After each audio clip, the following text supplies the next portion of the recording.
सावधान! अयोध्यापति रघुकुल तिलक मर्यादा पुरुषोत्तम श्री राम पधार रहे हैं।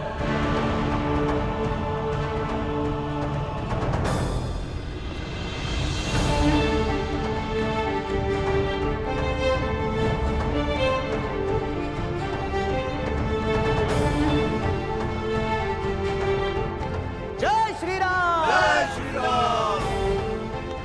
जय श्री राम! जय श्री राम! जय श्री राम! जय श्री राम!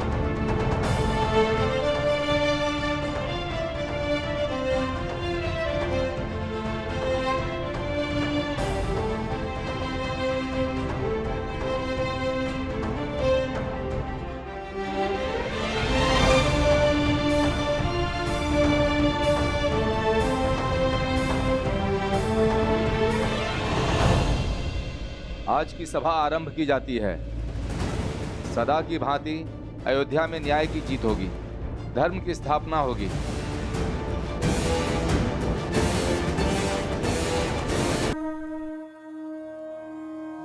एक महारानी का धर्म अपने सिंहासन की मान मर्यादा रखने की गुहार करता है और एक पत्नी का धर्म कहता है कि सदैव पति के निर्णय का समर्थन करो।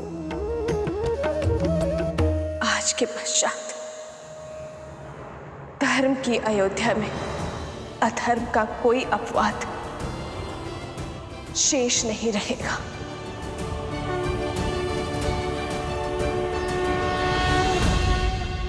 सीता के इस कथन का क्या अर्थ है महादेव? क्या आज एक बार पुनः सीता को अपनी सुचिता का प्रमाण देना होगा? क्या आज पुनः उन्हें अग्नि परीक्षा का दंश भोगना होगा? देवी, आज की ये परीक्षा देवी सीता की परीक्षा नहीं है, श्री राम की पत्नी की परीक्षा भी नहीं है, लव कुश की माता की परीक्षा भी नहीं है, जनक सुता जानकी की परीक्षा भी नहीं है। आज की ये परीक्षा तो केवल एक स्त्री की परीक्षा है। ये समाज, ये संसार एक स्त्री को सदैव या तो एक मां के रूप में देखता है, या पुत्री के रूप में, या बहन के रूप में देखता है, या पत्नी के रूप में। कितने आश्चर्य की बात है कि संसार के अस्तित्व को आकार देने वाली शक्ति का स्वयं ही कोई अस्तित्व नहीं। अयोध्या वासियों की दृष्टि में देवी सीता आज भी श्री राम की ही पत्नी है। इसलिए अब यह यात्रा देवी सीता के अपनी पवित्रता का प्रमाण देने की है। आज एक स्त्री की पवित्रता उसके अस्तित्व का प्रमाण देगी।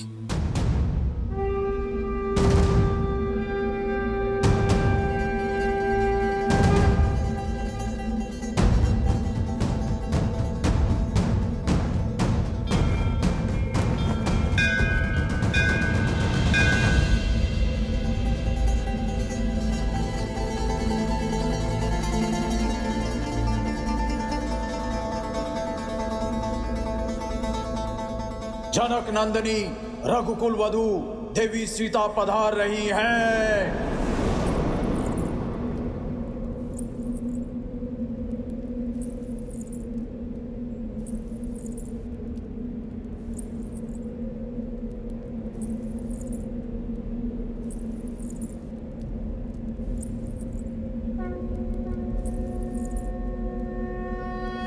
जनक दुलारी राम प्रिय, राम काज हित जन्म लिए, मृदु मुस्कान अधरों पे भरे जग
सके तो क्षमा करना भाभी माँ। महारानी सीता, आपके समर्पण, आपके त्याग और आपके बलिदान के लिए ये रघुकुल सदैव आपका आभारी रहेगा। परंतु विधि के विधान और श्री राम की आज्ञा से आज आपको एक अंतिम बार इस सिंहासन का मान रखते हुए और अपने दायित्व का निर्वहन करते हुए इस सभा के समक्ष आपको पवित्रता का प्रमाण देना होगा, अर्थात अग्नि परीक्षा देनी होगी।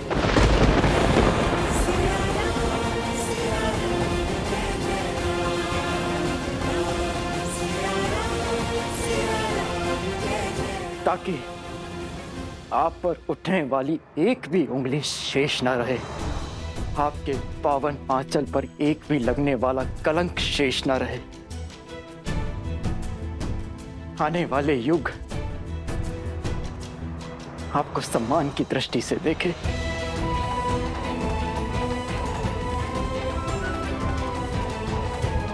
और आपकी स्मृति सतीत्व की परिभाषा बने, ना कि किसी के फैलाए लोक अपवाद का अर्थ बने।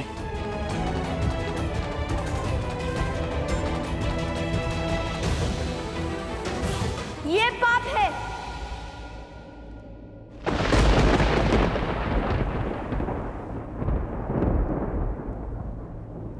ये हमारी माता का अपमान है। लवकुश,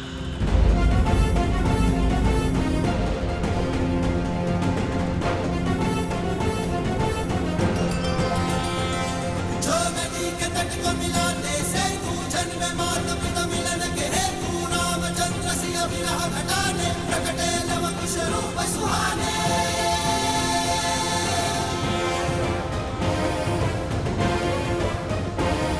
किसके कहने पर आपने रघुकुल की मर्यादा पर, श्री राम के प्रेम पर और लवकुश के अभिमान पर प्रहार किया भरत चाचा श्री? शांत हो जाइए ऋषि कुमार। राज अनुज भरत ने तो ये सब हम अयोध्या वासियों के प्रश्नों के उत्तर देने के लिए और महारानी पर लगे कलंक के छींटे मिटाने के लिए कहा था। और फिर हमारे लिए ही क्यों, आपके लिए भी महारानी की पवित्रता की परीक्षा अति आवश्यक है। यदि देवी सीता की सुचिता सिद्ध होगी तभी आप अयोध्या के भविष्य बन पाएंगे, अयोध्या के भावी महाराज। समझ रहे हैं ना? अयोध्या स्वर्णहार है तो उसमें लगने वाला रत्न भी पवित्र होना चाहिए। समझ रहा हूं, सब समझ रहा हूं।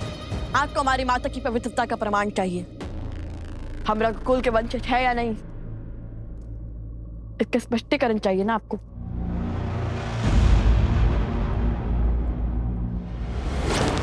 सत्य कहा, रत्न और स्वर्ण दोनों शुद्ध होने चाहिए ताकि हार भी शुद्ध ही हो। किंतु हमें यह बताइए कि हमारी माता की पवित्रता का प्रमाण मांगने वाले स्वयं कितने पवित्र हैं? इसलिए रत्न की परीक्षण करने से पूर्व स्वयं की परीक्षण आवश्यक है। हमारी माता पर कृष्ण उठाने से पहले आपको देनी होगी अग्नि परीक्षा।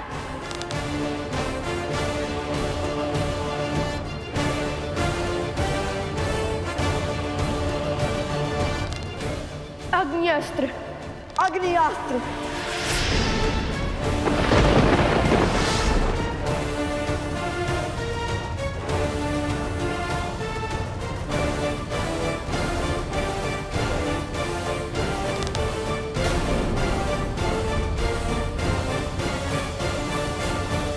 लवकुश,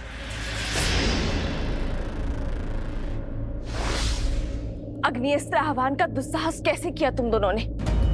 क्या यही सीखा है तुमने भगवान वाल्मीकि से? क्या यही सीख दी है मैंने तुम्हें कि अपनी शक्तियों का उपयोग अधर्म और अनिष्ट के लिए करो? और तो और क्रोध में तुम ये भी भूल गए कि इस क्षण तुम कहाँ हो और किसके समक्ष हो।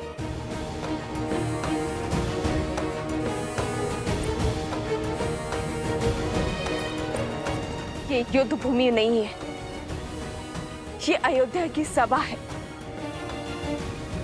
और तुम्हारे समक्ष साक्षात मर्यादा पुरुषोत्तम अयोध्यापति रघुवंशी श्री राम है। सूर्यवंश का पावन सिंहासन है। अब तक तो केवल मेरे चरित्र पर प्रश्न उठ रहे थे, किंतु आज तुम्हारे दुस्साहस ने मेरे लालन पालन, मेरे संस्कारों पर प्रश्न उठा दिए। माता, मुझ पर इस समाज ने, इस संसार ने सहस्त्र बार प्रश्न उठाए हैं और तब तक उठाते रहेंगे जब तक मैं जीवित रहूंगी। किंतु स्मरण करो, मैंने तुम्हें क्या सिखाया था? हर समस्या का हल शक्ति से नहीं निकलता, कई बार मन और मस्तिष्क सहज कर अन्य विकल्प ढूंढने पड़ते हैं। क्षमा मांगो श्री राम से, उनके समक्ष जो तुमने दुस्साहस करने का प्रयास किया है उसकी क्षमा याचना करो।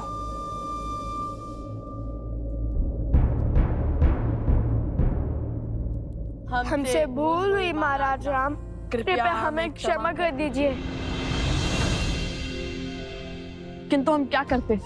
हमारा उद्देश्य ही तो माता सीता और अपने पिताश्री को एक करना था, उनके वियोग का अंत करना था। कहाँ अयोध्या से राम के मिलन का महोत्सव बनाने को थी और कहाँ पुनः हमारी माता पर प्रश्नों की बौछार होने लगी। उनके पावन चरित्र तार तार होने लगे। क्यों महाराज, क्यों?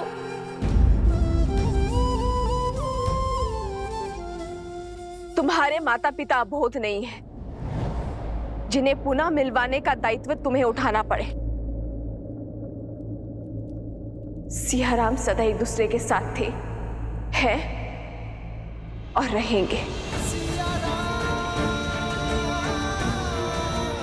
आज प्रश्न रघुकुल के सिंहासन का है, मर्यादा पुरुषोत्तम की मर्यादा का है, अयोध्या की महारानी का है कि मैं तुम्हारी माता इस पावन सिंहासन पर बैठने के योग्य भी है या नहीं, कि महारानी सीता को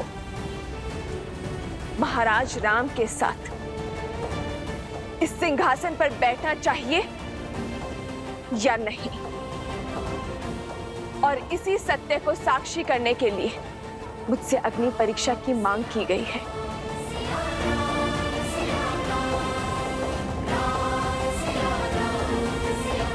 आपके आदेश और भगवान वाल्मीकि की आज्ञा से ही मैं यहां आई हूं श्री राम। और आज इस सभा में उपस्थित हर जन, मुझ पर संशय उठाने वाले हर मन को यह बताना चाहती हूं कि भगवान वाल्मीकि जी का कहना है, अग्नि परीक्षा के संदर्भ में मेरा जो भी निर्णय होगा उन्हें वो स्वीकार होगा, कि एक स्त्री होने के नाते मैं जो भी निर्णय लूंगी वो उसके पक्षधर होंगे।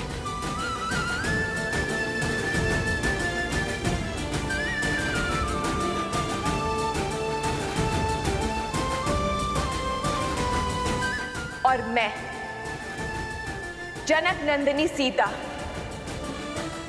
अपना निर्णय ले चुकी हूं, अपना पथ चुन चुकी हूं, किंतु उस पथ पर आगे बढ़ने से पहले मैं अपने बड़ों का आशीर्वाद लेना चाहती हूं, अपने छोटों को आशीर्वाद देना चाहती हूं।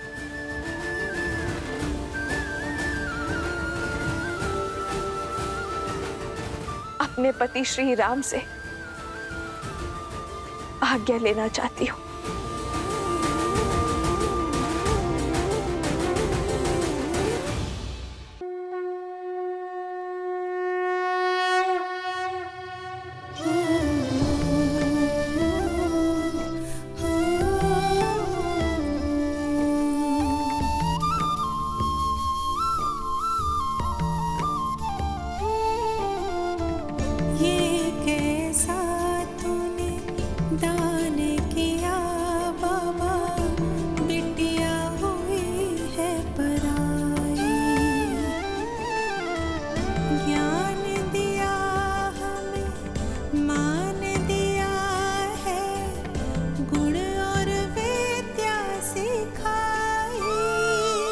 सीता, मेरी पुत्री, अपने पिता को क्षमा कर दो, जो ना तो तुम्हें न्याय दिलवा पाया और ना ही तुम्हारी रक्षा कर पाया। तुम्हारी जैसी पुत्री पाकर मैं धन्य हो गया, धन्य हो गया मैं।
सबसे मेल मिलाप हो गया हो महारानी, तो शीघ्र ही अपनी अग्नि परीक्षा दीजिए और अपनी पवित्रता सिद्ध कीजिए।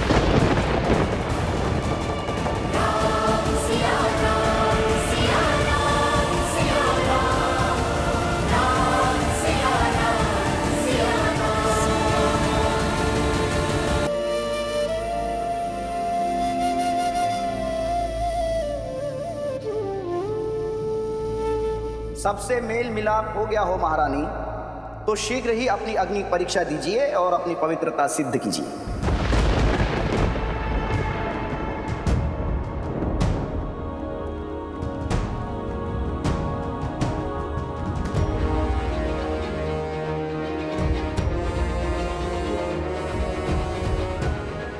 कौन सी अग्नि परीक्षा चाहते हैं आप भद्र?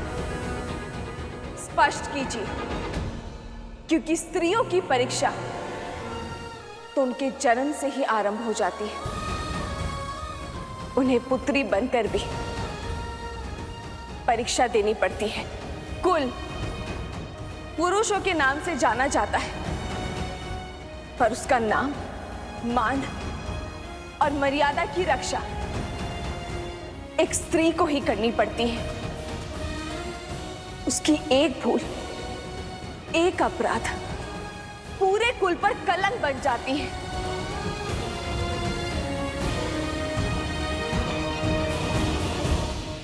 पत्नी बनकर फिर अग्नि परीक्षा देनी पड़ती है। अपना अस्तित्व भूलकर पति के अस्तित्व का आकार बढ़ाना पड़ता है। कुल वधू बनकर एक नए कुल की परंपरा के पालन करने में एक नींव की ईंट बनकर खड़ा होना पड़ता है। माता बनने के बाद भी परीक्षा समाप्त नहीं होती। वंशजों को जन्म वो देती है, पर वंशज वो पिता के कहे जाते हैं। संस्कार वही देती है, पर अधिकार की रक्षा वो पितृकुल की करते हैं। परंतु क्यों हर बार परीक्षा सिद्ध करने का ये दंड, पवित्रता सिद्ध करने का ये कर्तव्य रूपी हलाहल स्त्री को ही पीना पड़ता है? ये सब स्त्री का ही दायित्व क्यों है?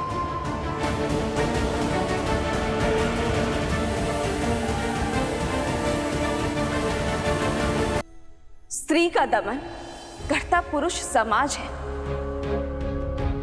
पर वास्तविकता में इसका कारण, इसका मूल स्वयं स्त्री ही होती है। एक मां अपनी पुत्री को यही सीख देती है कि पुरुष के मन, उसकी सोच और उसके परामर्श के अनुरूप ही चलना। एक सास अपने वधू को यही उपदेश देती है कि अपने पति के अस्तित्व के विकास के लिए स्वयं का बलिदान भी दे देना। ये स्त्रियों ने ही तो निर्धारित किया है कि परीक्षा सदा स्त्री ही देगी। ये उसका दायित्व है, उसका कर्तव्य है। रघुवंश आज तक स्त्री के सम्मान के लिए खड़ा रहा है। महाराज अज ने अपने पत्नी के प्रेम और स्नेह में अपने प्राण त्याग दिए। पिता महाराज दशरथ ने अपने पत्नी को दिए वचन के लिए अपने प्राण त्याग दिए। श्री राम ने स्त्री के माता रूप के लिए महल त्याग कर वनवास भोगा, फिर स्त्री के पत्नी रूप के लिए दशानन से युद्ध छेड़ा और फिर उसी स्त्री के लिए महलों में रहकर भी वियोग का दंश सहा। इसीलिए आज रघुकुल की ये स्त्री, मैं सीता, स्त्रियों के मान के लिए अपना एक पग आगे बढ़ाऊंगी, एक नया उदाहरण स्थापित करूंगी। आज अग्नि परीक्षा का ये अंतिम दंश सहकर मैं बड़े ही सुख के साथ सदा सदा के लिए उस सिंहासन पर बैठ सकती हूं। अपने पर, अपने पुत्रों पर लगे हर कलंक को मिटा सकती हूं, किंतु मैं ऐसा नहीं करूंगी। मैं ये अग्नि परीक्षा स्वीकार नहीं करूंगी।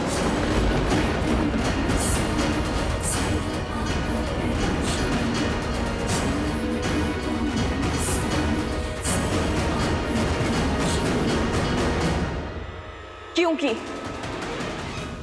यदि आज स्त्री होने के नाते मैंने उस असुरी सोच के समक्ष अपना सर झुकाया, तो फिर कोई भी नारी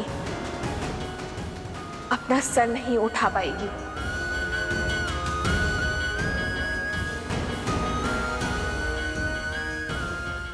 आज यदि मैंने ये अग्नि परीक्षा दी, तो मैं संसार भर की स्त्रियों का पथ दुर्बल कर दूंगी। आज मैंने यदि इस परीक्षा को सहमति दी, तो मैं नारियों के लिए वो खाई खोद दूंगी जिसमें उसके मान, सम्मान, व्यक्तित्व, अस्तित्व को फेंका जाएगा।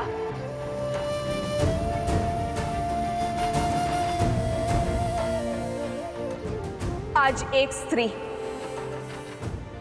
पुरुषों के अहंकार को शांत करने के लिए ये अग्नि परीक्षा नहीं देगी, ये बलिदान नहीं देगी, अग्नि परीक्षा स्वीकार नहीं करेगी, ताकि भविष्य में किसी भी स्त्री को इस अग्नि परीक्षा का घाव ना भोगना पड़े। महारानी सीता की, महारानी सीता की, महारानी सीता की।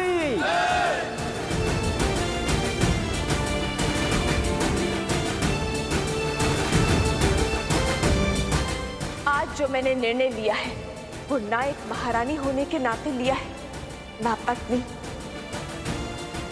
और ना ही माता होने के नाते। मैंने ये निर्णय केवल एक स्त्री होने के नाते लिया है। मैं सीता,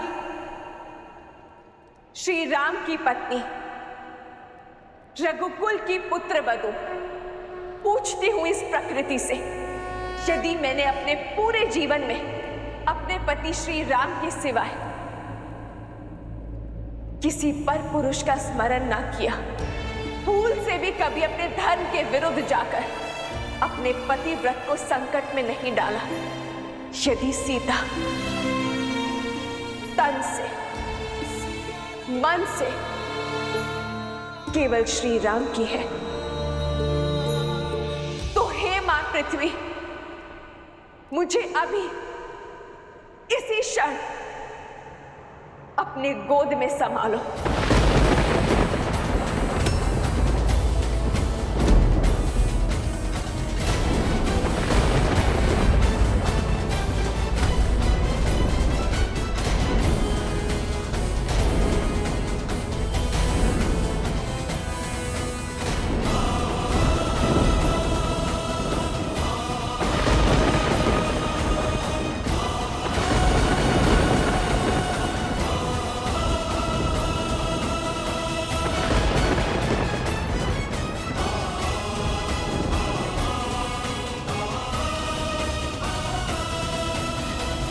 सीता, जिस स्त्री ने अपना संपूर्ण जीवन अपने पति, अपने परिवार, अपनी संतान पर न्यौछावर कर दिया,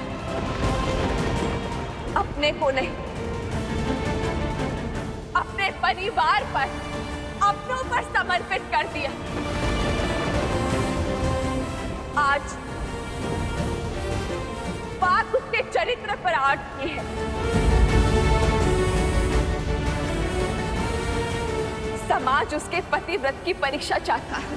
तो नहीं रहना मुझे ऐसे समाज, ऐसे संसार में।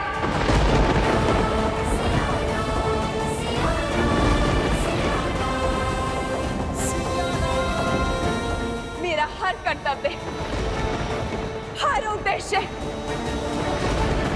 हर दायित्व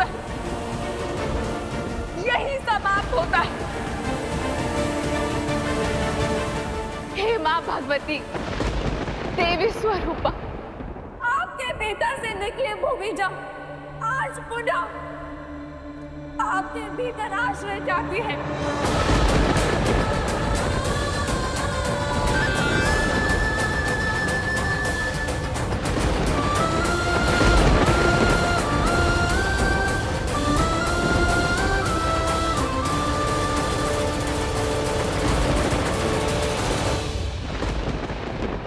ये कैसा अनर्थ है महादेव?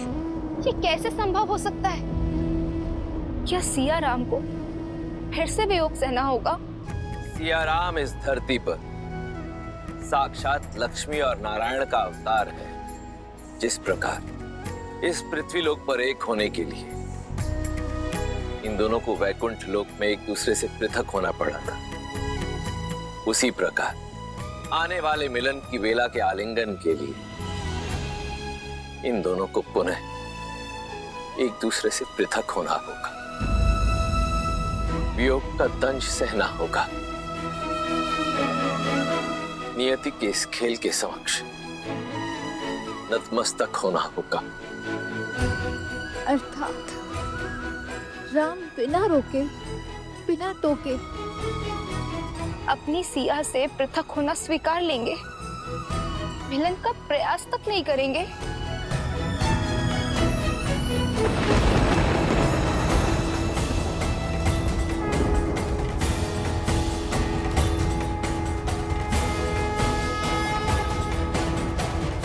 ये कैसा अनर्थ घटित हो रहा है? अभी अभी तो वर्षों के अकाल के बाद देवी सीता के आगमन की वर्षा प्राप्त हुई थी। अभी अभी तो दुख में डूबी अयोध्या को सुख की छाया मिली थी, और अब ये। हे श्री राम, इस अनर्थ को होने से रोक लीजिए प्रभु। हे मर्यादा पुरुषोत्तम श्री राम, देवी सीता की मर्यादा पर हो रहे आघात को रोक लीजिए प्रभु, रोक लीजिए। रोक लीजिए प्रभु, इस अनर्थ को रोक लीजिए। हाथ जोड़ता हूँ भाई, अपना निर्णय बदल दीजिए। सीता अपवित्र है तो अपवित्र है, ये महानता का ढोंग मत कीजिए आप। हमारी माता के विरुद्ध हमें भड़काता है पापी। तेरे अंत से ही लोकपोत का अंत होगा। रुक जाओ।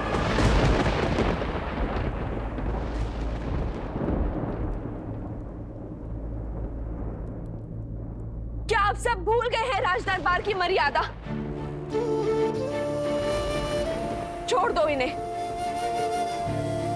यूं बल से किसी के मन को बांधना, ध्वनि को दबाने के पक्ष में ना तो श्री राम है और ना ही उनकी सीता। आज अयोध्या की प्रजा इसे पकड़कर दंड देने को आतुर है। वही कुछ क्षण पहले उसी के साथ खड़ी थी।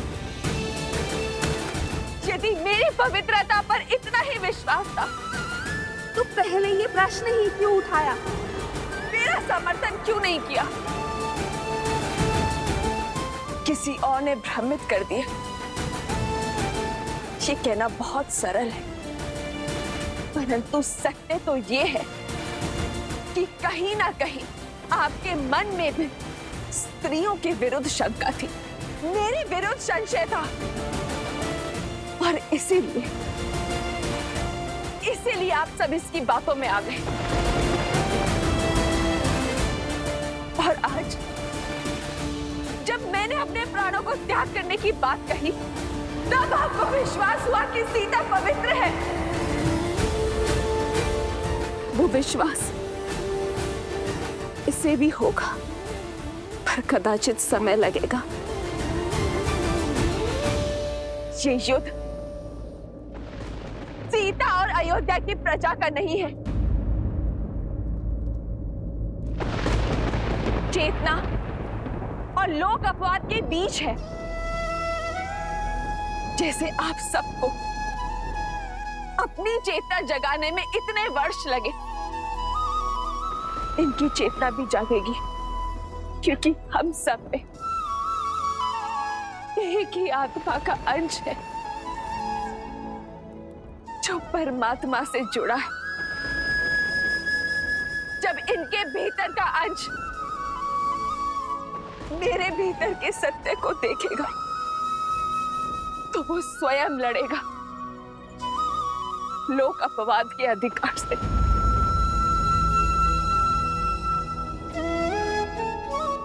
इनके भीतर की चेतना भी जागेगी जब मेरी चेतना इनकी चेतना को पुकारेगी।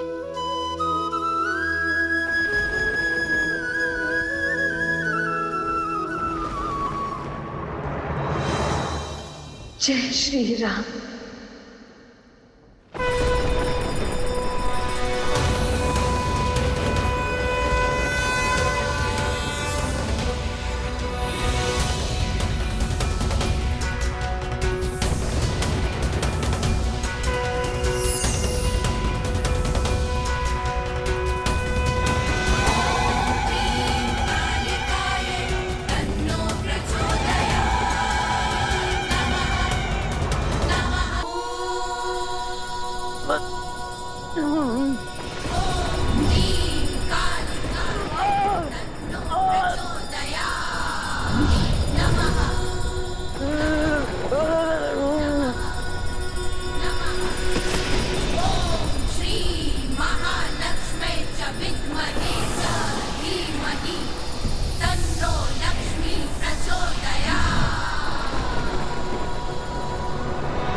माता,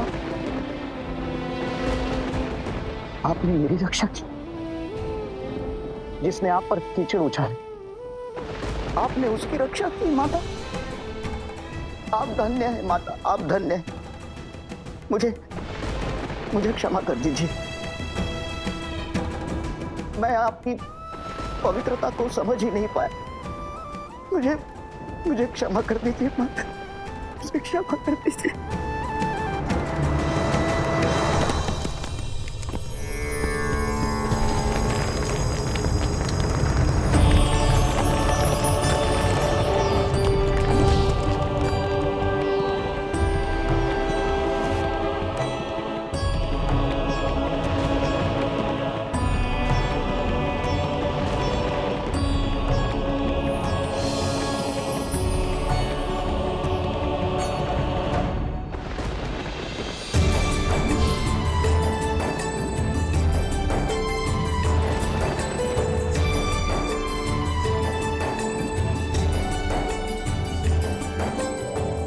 माता,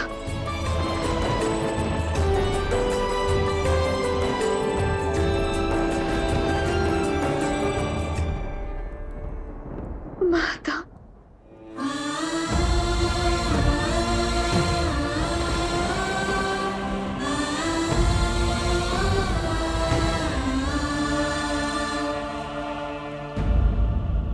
अपनी माता को भला कोई इतनी प्रतीक्षा करवाता है? तुम्हारे हर दुख, हर कष्ट, हर पीड़ा, हर निर्णय की साक्षी हूं। इतना सब कुछ क्यों सहा पुत्री? मुझे पुकारने में इतनी विलंब क्यों कर दिया पुत्री? बिना अपने कार्य संपूर्ण के मैं कैसे आ जाती? किंतु अब मेरा हर कर्तव्य पूर्ण हो गया माता। मुझे पुनः उस घर में ले जाइए जहाँ से मैं जन्मी थी माता। मुझे पुनः ले जाइए। नहीं पुत्री,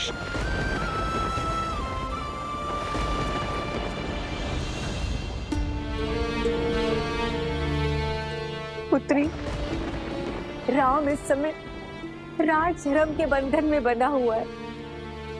उसके मौन को उसकी स्वीकृति मत समझो। बदल दो अपना निर्णय, उसकी उलझन को समझो। अपना निर्णय बदल दो।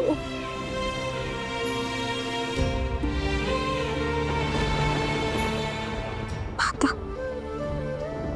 मैं आपकी आज्ञा का उल्लंघन नहीं कर सकती, परंतु माता के ऊपर किंतु परंतु की बाण नहीं चलाए जाते पुत्री। राम को विश्वास था तुम पर कि तुम उसको समझोगी, उसका साथ दोगी। क्या कहे माता, और उनका विश्वास उचित भी था, किंतु आज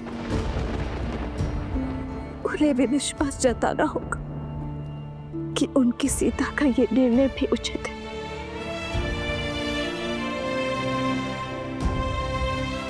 मुझे क्षमा करना पड़ेगा। माता, माता मुझे क्षमा कर दीजिए। माता क्षमा कर दीजिए। मेरी मति मारी गई थी कि मैंने आपके विरुद्ध ऐसा सोचा और ऐसा घोर षड्यंत्र रचा। माता मैं क्षमा प्रार्थी हूँ। माता मैं क्षमा प्रार्थी हूँ।